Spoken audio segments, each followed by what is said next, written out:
Here, okay? Just a minute. Okay.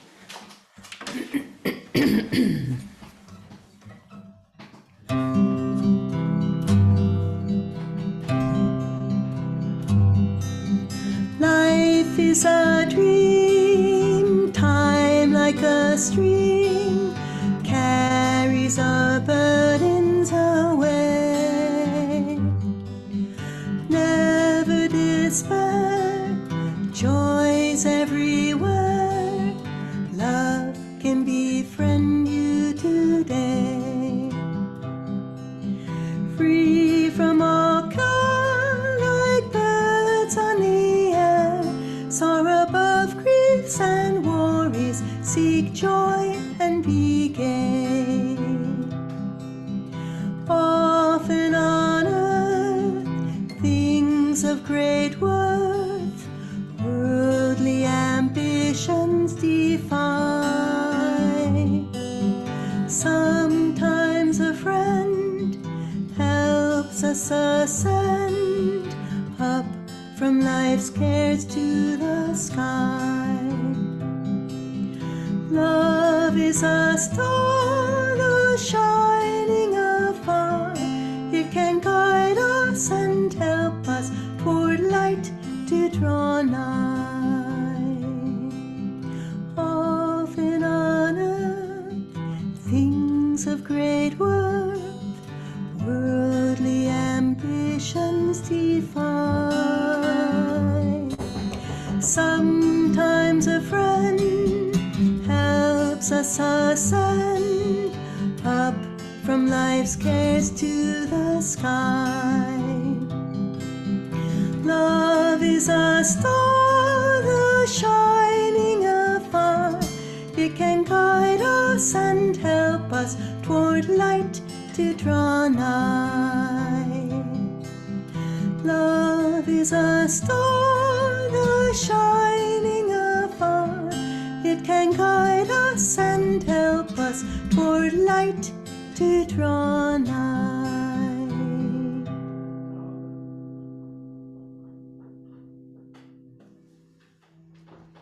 And this next song is was written both by Swami Kriyananda and Mukti, who is no longer with us, but she wrote the original, the melody and the chorus, and then Swamiji kind of expanded on her words. Oh, Master.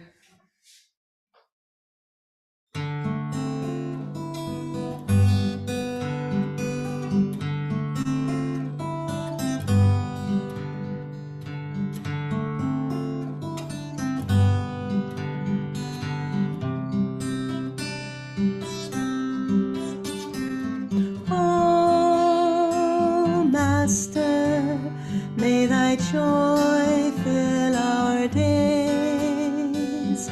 Oh, Master, may thy wisdom guide our ways. The time has come for us to see that there's but one reality upon the earth and high above. The truth that all was made from love. A love that calls to us to fly above the hills, above the sky, above the storms, above the pain. A land where peace and laughter reign.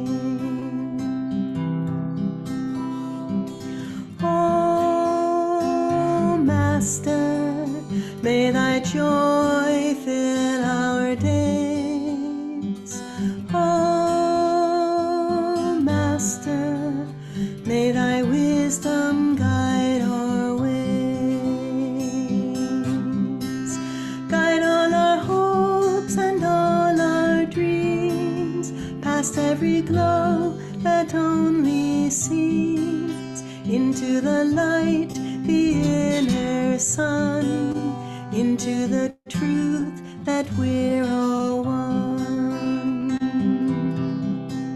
Help us to find in every hour, in every thought, in every flower, a joy that spans eternity, the truth that makes us ever free. Oh, Master, may thy joy fill our days. Oh, Master, may thy wisdom guide our ways. Oh, Master, may thy joy fill our days.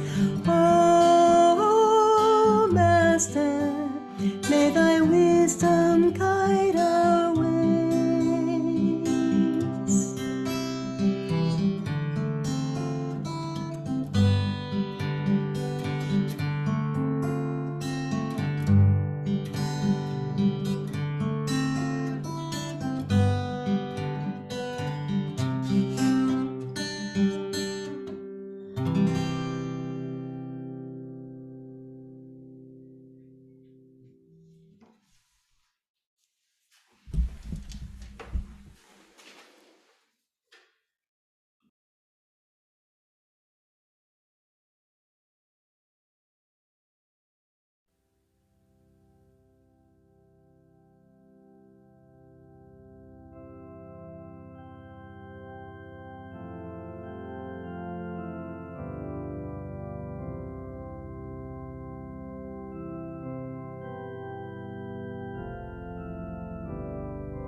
I was caught up in ecstasy.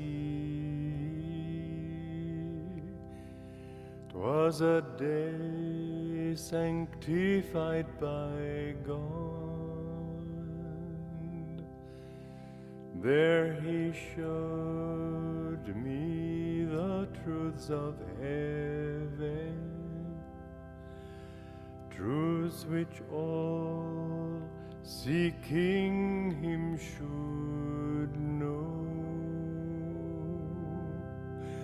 How the soul made to live in freedom can reclaim its eternal right.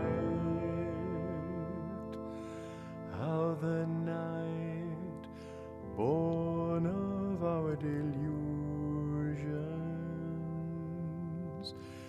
can be fired, blazing with his light.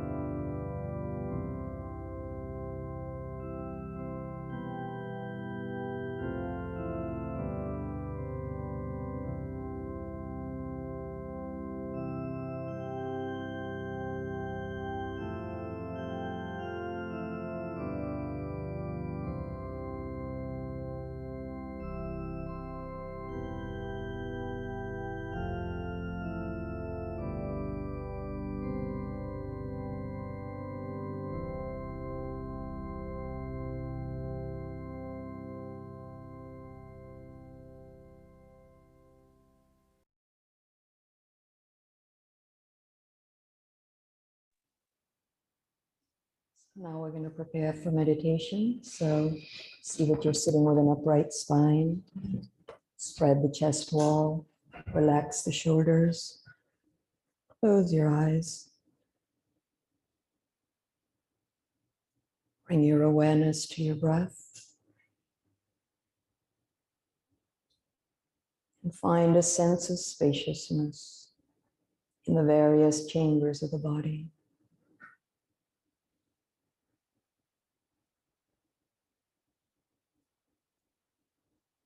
Letting go of all unnecessary tension.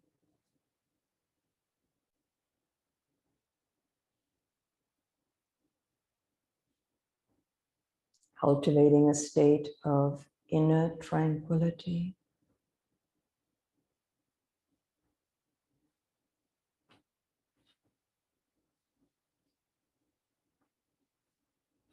Bring your attention to the point between the eyebrows. Lift the gaze of the eyes and let it rest as you look out through this portal into the vast sky of mind.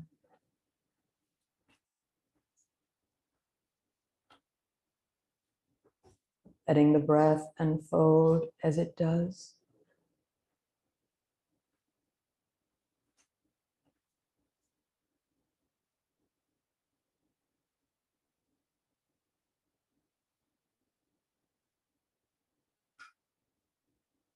Let us add the mantra Hong So. As you feel yourself inhaling, mentally stating Hong. As you feel yourself exhaling, So.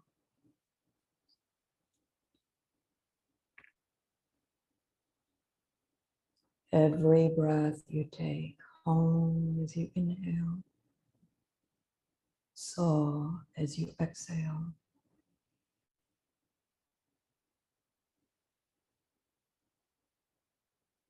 I am one with the infinite. Finding yourself of your greatest reality.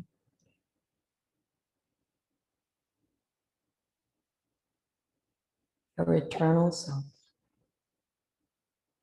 We'll meditate like this for 5 minutes.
Remaining in a meditative state, please listen to this week's quality of the week, gratitude.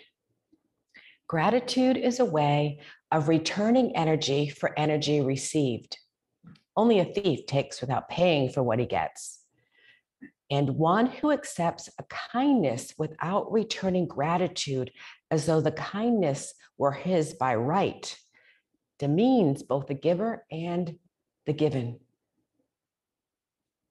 He demeans the giver because by ingratitude, he implies that the kindness was inspired by selfish motives. And he demeans himself because by giving nothing in return, he breaks the cycle of creativity without which prosperity's flow, both materially and spiritually, is blocked. Accept nothing inwardly for yourself, but offer everything to the divine. Don't let yourself be bought by others' kindness. Be grateful to them above all in your soul by blessing and praying for them. Give gratitude first to all, of all to God, from whom all blessings truly come. So we'll affirm together, first in a loud voice, repeating after me. I give thanks to the giver behind each gift. I give thanks to the giver behind each gift, and to the one giver As the one giver, behind all that I receive. behind all that I receive, My gratitude rises with devotion's incense my gratitude rises with devotion's incense to the throne of omnipresence. to the throne of omnipresence. Now going more inward in a whisper, affirm, I give thanks to the giver behind each gift, and to the one giver behind all that I receive. All that I receive. My gratitude rises with devotion's incense My gratitude rises with devotion's incense to the throne of omnipresence. to the throne of omnipresence. Now going inward, I give thanks to the giver behind each gift, and to the one giver behind all that I receive. My gratitude rises with devotion's incense to the throne of omnipresence. Now silently drawing this affirmation into the subconscious, I give thanks to the giver behind each gift, and to the one giver behind all that I receive. My gratitude rises with devotion's incense to the throne of omnipresence. And one more time, silently drawing the energy up to the spiritual eye, into super consciousness, affirm, I give thanks to the giver behind each gift, and to the one giver behind all that I receive.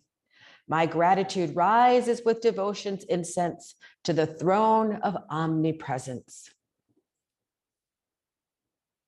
And the prayer today, I thank thee, Lord, for all thy blessings, but most of all, I thank thee for thy love.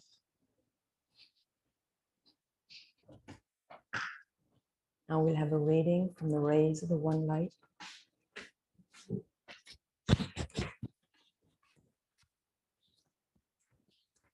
Reading from Rays of the One Light, Weekly Commentaries on the Bible and the Bhagavad Gita by Swami Kriyananda. Week 48, The Law of Karma, Bondage or Soul Release. Truth is one and eternal. Realize oneness with it in your deathless self within. The following commentary is based on the teachings of Paramhansa Yogananda. The Epistle of St. Paul to the Galatans contains this oft-quoted statement, Be not deceived, God is not mocked, for whosoever a man soweth, that shall he also reap. And the autobiography of a yogi, Paramhansa, tells a story from the life of the Banari saint Trilanga Swami.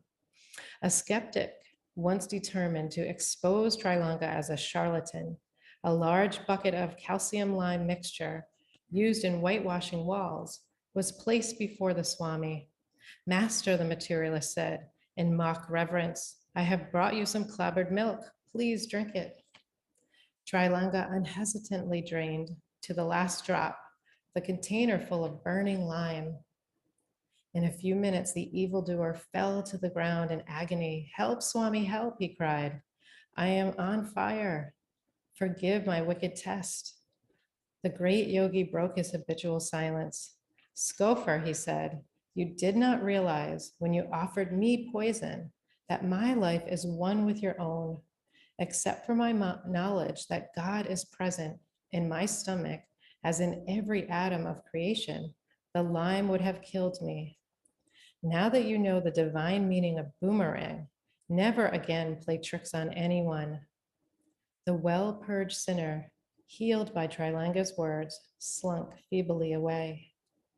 Yogananda goes on to say, the reversal of pain was not due to any violation of the master, but came about through unerring application of the law of justice, which upholds creation's furthest swinging orb. Men of God realization, like Trialanga, allow the divine law to operate instantaneously. They have banished forever all thwarting cross-currents of ego. Not by reason alone, but by self-realization are the ins and outs of destiny fully understood. Their web, though tied forever to the post of ego motivation, is too intricate to be perceived as a single thread. Only great masters can see it with clarity. It is visible to them in all its workings, not from within the tangle, but from above, in superconsciousness. As Sri Krishna said in the 4th chapter of the Bhagavad Gita, he who beholds inaction in action and an action in inaction is wise among men. He is one with spirit. He has attained the true goal of action, perfect freedom. Thus, through Holy Scripture, God has spoken to mankind. Oh. Oh. Oh.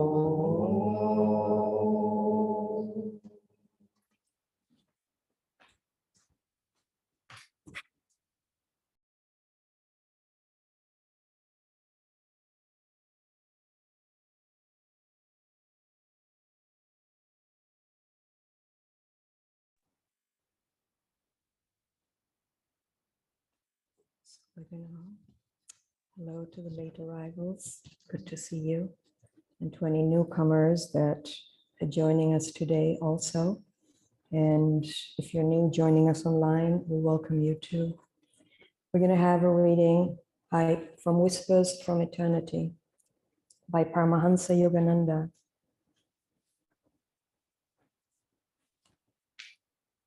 It's a book of prayer, poems, and demands. This one is Many Doors Opened Before Me.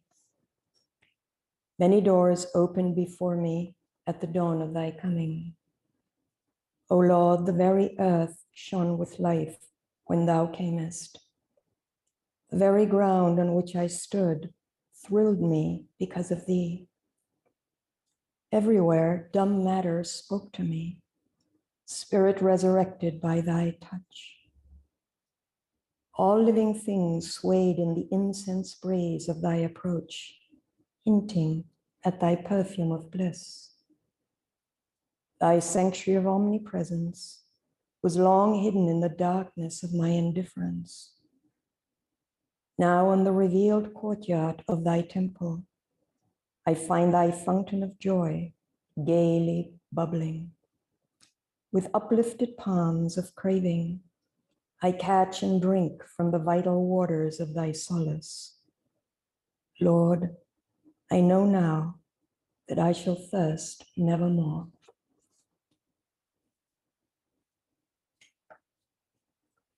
Another beautiful reading by Paramhansa Yogananda. And our topic today, as we heard in the reading, is karma, soul bondage, or liberation, depending how we want to see it. So here we are, the full expression of what we've created so far for ourselves. Every thought, Every word, every action has created what we have today, in addition to our circumstances, whether they're pleasant or unpleasant, all of our own making. The good thing is this: nothing is written in stone. Everything can be changed. So if there's anything that you feel like redoing, you can recreate what you already created in the past. There's an anecdote of Paramhansa Yogananda when he was young Mukunda in India. They're big with astrology, and his birth chart had been done, and it said he was going to be a widower 3 times. And he took his chart and he broke it up and said, seeds of past karma cannot germinate if they're roasted in the fires of divine wisdom. He never married. So as you see, nothing is set in stone. Everything and anything can be changed. This is the beauty of the spiritual path.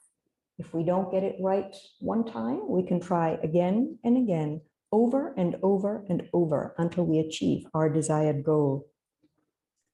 I'm going to share a joke with you. What did the Hindu parking lot tell another Hindu parking lot? You were born a lot and you're going to die a lot. So, in addition to what we read in the reading, the passage from the Bible, whatsoever a man soweth, so shall he reap. So between all those births and deaths, we've had a lot of sowing and we've had a lot of reaping. And we continue to sow and we continue to reap. Yogananda said that this life was made for our edification and our entertainment. Regarding the edification component, there is one thing we must never identify on our journey, on our spiritual path, and that is our mistakes. Mistakes are just learning opportunities. Ultimately, experience is the teacher. In The Touch of Light, Nayaswami Devi shares a little story of an older man and a younger man. The younger man asks the older man, who seems very wise, how is it that you always have such good judgment? And the older man says, well, judgment is born of experience, young man. So the young one said, well, how do you attain experience? And the answer was through bad judgment. So here we are. Maybe some of our choices were excellent, but maybe some of our judgment was not so great. After we make our mistakes, we evaluate it. We correct ourselves and we don't do it again. The worst thing to hold onto is guilt, regret, shame, for they'll stunt our spiritual growth. And in today's medicine, in psychosomatic medicine, it is well known that these intense feelings create a lot of distress in our body. They'll make us ill. They'll fill us with disorders. They also distress our mind. Truth lies at the heart of our mistakes. We're all on our journey toward the light, toward truth. So as we enter these mistakes, we need to move on and not let anything or anyone interfere on our journey toward wholeness. Not even a mistake. Nothing can hold us back. There is a story about a woman who had her only son. She was devoted to this young man. They had a beautiful relationship. He was very loving, very caring. And one day he got involved in a botched robbery. There was a man robbing a woman, and this woman's son interfered to protect the woman, and the thief shot him. And so he died. The man was captured went to trial, and he was incarcerated. And the mother seethed with hate and loathing for this man. She was making herself ill, but she held on to that. She just couldn't forgive. And in their town, there was a program that was rehabilitating people. So the man who killed her son was also about 18, 20 years old. And so they offered her a rehabilitation program in which the victims and the perpetrators get rehabilitated. But they don't see each other for quite a while, months maybe. And so the woman went through her treatment, the man went through his treatment, and he was not showing any remorse. And he's like, I don't want to talk to anybody. I have nothing to say. And one day, the treatment came to the point where they had to meet. So the woman thinks, how am I going to meet this man? And what am I going to say to him? So here she is, the man and the woman meet. They're seated at a table. And she just started talking to him about her son when he was young and what they used to do together and how they enjoyed themselves. And hearing this, the man said, I don't know why I did that. It just happened. I didn't intend to do it. It was a bad idea. And they spoke and spoke, and the meeting was coming to an end. And before she left, she heard a voice tell her, offer your hand to him. And she says, no.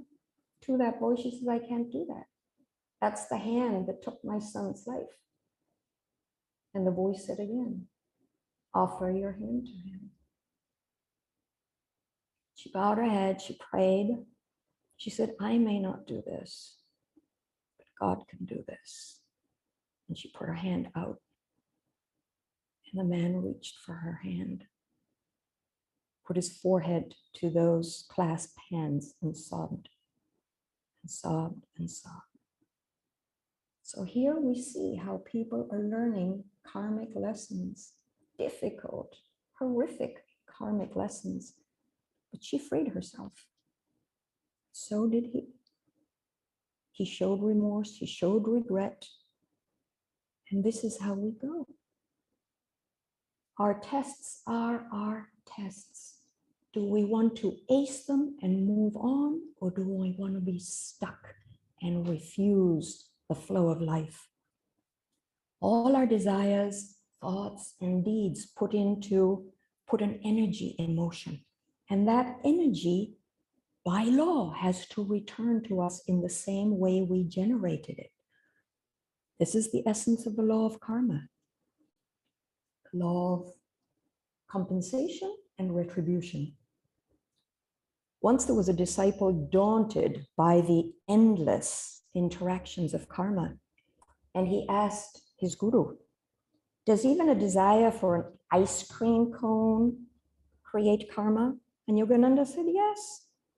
Any desire, any energy that you put out, however slight, has by law to return to you eventually. So this makes us think twice about what we entertain in our minds and what desires we hold in our hearts. So how do we still the desires of the heart, that heart that is always hankering for something, that mind that is always trying to attach to something? Somewhere I read that meditation is the best medication for all agitations. That is the best panacea for us all. Every time we meditate, we enter a state of completeness, wholeness with the divine. We enter into a state of communion. And in that state, what is there to be desired that that experience does not hold? Right? You're full, you're complete. The more we meditate, the richer and deeper our experiences become. And every time we meditate, that meditation creates an imprint in our hearts and our brains. And the richer our life becomes, the less delusion pulls on us, the less that ego consciousness draws us out of ourselves. I had an interesting experience this past week. I was shopping and I quit coffee about 1.5 years ago. And I was a coffee connoisseur and a coffee lover. And I like my single origin beans and I like them roasted this way. And, you know, the temperature, and I used to grind them myself, and the whole preparation, you know, the temperature of the water. I mean, everything. Crazy into coffee, loved it, drank it a lot. And I don't know why I found myself in front of the coffee section. And somebody had obviously ground their coffee beans recently, and I could smell the coffee, and I saw my favorite bean there. And a little voice said in my head, you know, you didn't really quit for good. You never said how long you were going to quit for. And I was staring at the beans, and then it was like, you know, you're not feeling so great today. A rich cup of coffee would really suit you. I'm going to give you a little pep. Just move on and, you know, go through your day. Something else said in my head, no, it wouldn't. No, it wouldn't make me feel good. Because I had the clarity to see after that delicious cup of coffee, I remembered the crashes. I remembered nights that I didn't rest well. I remember the palpitations in my heart when I had too much of that caffeine, that delicious coffee. But there was a little degree of separation here. In the past, 1.5 years ago, I would have reached for my coffee. I would have taken that coffee immediately. So how do we hold that strength? How do we find that strength to stay centered in ourselves? Sri Yukteswar had many edifying talks with his disciple, young Mukunda. And I quote one of them from Autobiography of a Yogi, quoting here, Sri Yukteswar, speaking to Yogananda. Conserve your powers. Be like the capacious ocean, absorbing within all the tributary rivers of the senses. Small yearnings are openings in the reservoir of your inner peace, permitting the healing waters to be wasted in the desert soil of materialism. Just remember that. Those yearnings, just openings, letting that power leave you. Continuing to quote, roam in the world as a lion of self-control. See that the frogs of weakness don't kick you around. End quote. How do we keep these wise words front and center as we navigate our daily life? How do we remain that ever alert guardian of our inner peace, keeping that reservoir of our inner peace? So, as I say, the best medication for all agitations, meditation. Go to your meditation. Seal yourself off from the temporal world of the senses and connect, connect, connect. Bring joy, devotion, and intensity to your practice. Again, law of karma, whatever you put out will return. You put out energy, you put out joy, you put out intensity in your sadhana, that energy is bound to return to you. Isn't that the greatest investment ever? Every time we meditate, it is said, our karma decreases and our awareness increases. So coming to our practice is essential for our well-being and our spiritual progress. Meditation grounds us in reality, in truth.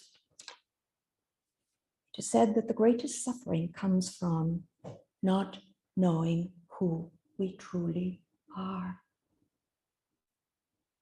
And until we understand the power that comes to us when we reconnect with the source, we will constantly find ourselves in a state of fragmentation vulnerability, out of sorts, and ever lost in thought. The best way to reconnect with the source is through meditation. Meditation is a laboratory of transmutation. When you come to your meditation, your brain, your nerves, your tissues, and your consciousness go through a major divine makeover. We are rebooted, restored, regenerated, redone in every meditation we take. So when we go to it, sometimes we think, nothing happened here, I'm going to go on to my next activity. A lot is happening in our meditation. Meditation creates, the more you meditate, a strong, calm inner feeling. And that calm feeling is the strongest feeling of all.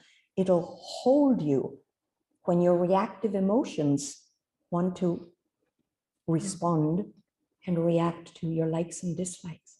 Calm feeling makes us receptive and allows us to see with clarity. Hence, we make the better decisions in life. There's a story about a saint who used to go around naked. And all the villagers used to say, well, shame on you. Come on, cover up. There are many men here. Look at all the men around. And she'd look around and she'd say, I see no men. And so she continued to live naked. So one day, another saint came to town. And this naked saint dressed completely. She donned a beautiful robe, a cloak. The villagers were shocked to see her dressed. Finally, they said, finally you're wearing clothing. And she says, because I am finally going to meet a real man. When we're established in the abode of the self, we're established in truth. We're established in the light. And we too become real.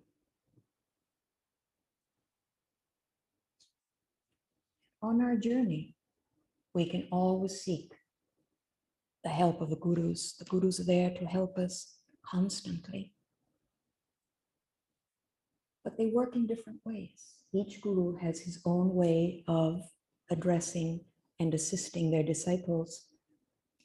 There's a story once about Babaji, who was with a group in the Himalayas, and he took a piece of burning wood from the fire and touched one of his disciples' arms. And another of the people present said, why did you do something so awful to such a devoted disciple? And Babaji said, very strong karma was due for this disciple. It had ripened and it was going to come into his life. And by burning his arm slightly, I have minimized and lessened that karma. So there you have one way. In another way, we have Lahiri Mahashaya, after bathing in the Ganges with one of his disciples.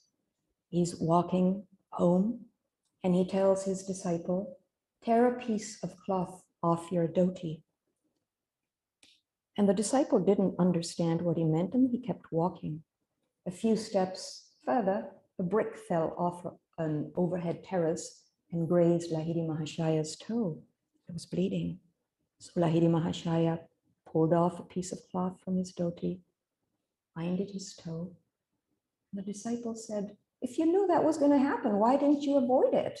Why did you have to incur in suffering? He said, because if I hadn't gone through it now, I would have had to face this later with interest. So it says, whatever is in your life now, deal with it, take care of it, and finish, wrap it up. So as you see, it's not so easy. We're going to have the guru just take away our karma, or the other guru who was obviously, Lahiri Mahashaya was an avatar, and he was obviously not bound by any karma, but he was teaching his disciple how to go about his life. So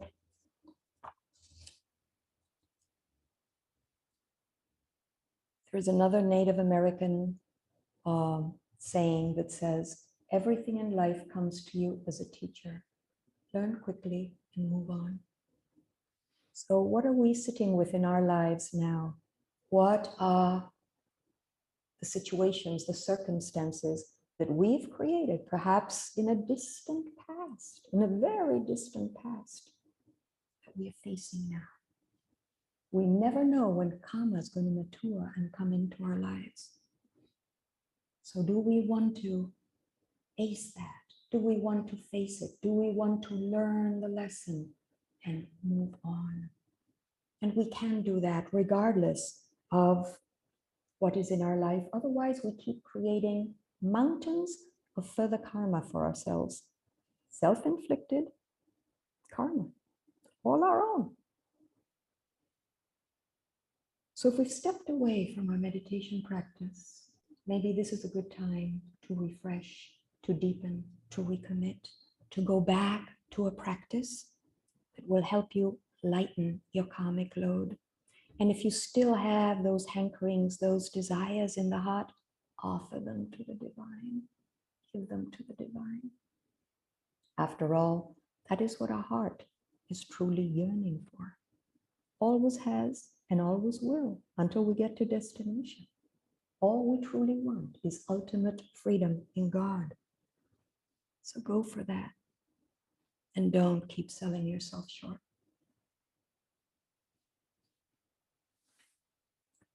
Now we'll have our offertory. Please take what you'd like to give and place it in your right hand and repeat after me. Divine Mother, we offer to thee the fruits of our labors. We offer to thee the fruits of our labors. Bless this offering. Bless this offering. That it serve as a channel. That it serve as a channel of thy light. Of thy light. To truth-seeking souls everywhere. To truth-seeking souls everywhere. Oh, peace. Peace. Amen. Amen.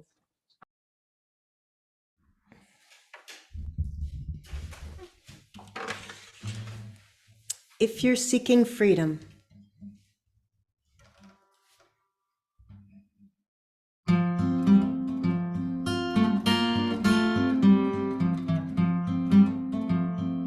if you're seeking freedom in a revolution, oh, if you're seeking freedom, you won't find it there. For once the guns stop blazing, you'll find it amazing how the world can drag on just as before.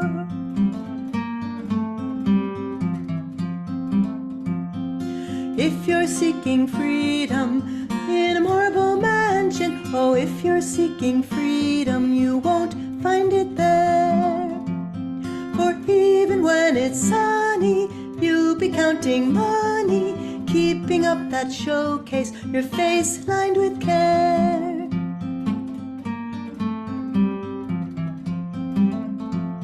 And if you're seeking freedom on a throne of power, oh, if you're seeking freedom, you won't find it there. For though men will obey you, what if they betray you? Tense you'll be in waiting for foes everywhere.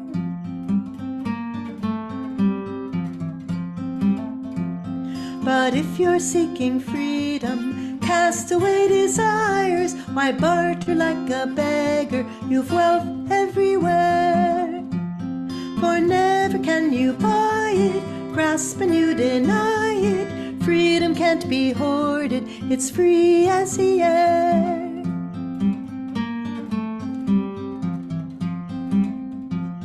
And if you're seeking freedom, seek it on the mountains, God's sunlight on your shoulders, the wind in your hair.